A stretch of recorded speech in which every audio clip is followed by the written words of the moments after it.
मुहतरम अज़ीज़ और दोस्तों, अस्सलामु अलैकुम वरहमतुल्लाहि वबरकातुह। ताज महल के बारे में कौन नहीं जानता। ताज महल दुनिया के 7 अजूबों में से एक अजूबा है और उम्मत मुस्लिमा की हुकूमत की एक बहुत बड़ी निशानी है। लेकिन जिस तरह ताज महल एक अजूबा है, उसी तरह वहाँ के जो इमाम हैं उनकी तनख्वाह भी किसी अजूबे से कम नहीं। एक शख्स वहाँ के इमाम के पास गया और वहाँ जाकर उसने उनका एक मुख्तसर सा इंटरव्यू लिया। उस इंटरव्यू के दौरान उसने उनसे उनकी तनख्वाह के बारे में पूछा कि आपकी तनख्वाह कितनी है।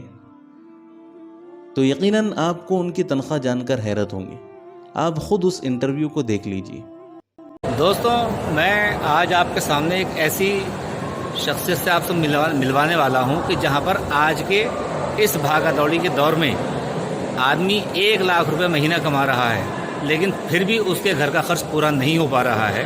इसके बावजूद आज एक ऐसा शख्स हमारे बीच मौजूद है कि जो आज के इस महंगाई के दौर में सिर्फ और सिर्फ सरकार की तरफ से 15 रुपये, जी हाँ 15 रुपये उसको महीने की तनख्वाह दी जाती है।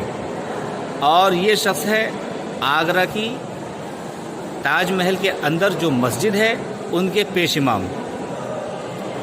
पेश इमाम साहब, क्या नाम है आपका? नसीर सादिक अली। नसीर सादिक अली। कितनी 15 रुपये तनख्वाह देते हैं? 15 रुपये। तो इसके अलावा मतलब आपने कोई कोशिश नहीं करी इसको बढ़ाने के लिए? जी कहा, हमने कपड़े लिख दिया है। तो कोई कार्रवाई नहीं हुई? जी अभी कुछ नहीं। अच्छा, कब से अब इमामत कर रहे हैं यहाँ पर? सन 2004 से कर रहा हूँ। 2004 से 15 रुपये।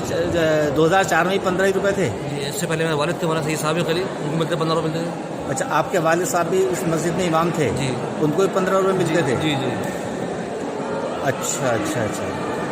जी हाँ, देखा दोस्तों आपने कि आज के इस टाइम में भी 15 रुपये तनख्वाह पे ये बेचारे इमामत कर रहे हैं और 5 वक्त नमाज़ पढ़ाते हैं। 5 वक्त की यहाँ पर नमाज़ होती है।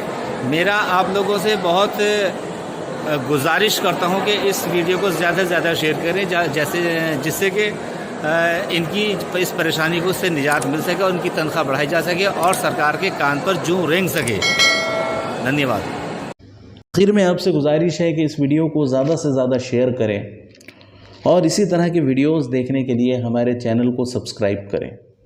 जज़ाकल्लाहु खैरा।